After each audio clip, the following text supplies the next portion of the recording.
స్వరభేదాన్ని గుర్తించే కొన్ని పదాలను చూద్దాం.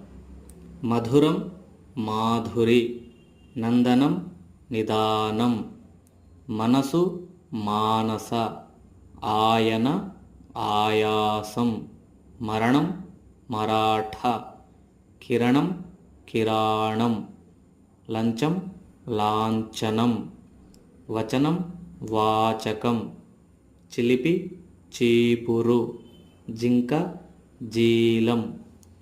మధురం మాధురి, నందనం నిదానం, మనసు మానస, ఆయన ఆయాసం, మరణం మరాఠ, కిరణం కిరాణం, లంచం లాంఛనం, వచనం వాచకం, చిలిపి చీపురు, జింక జీలం.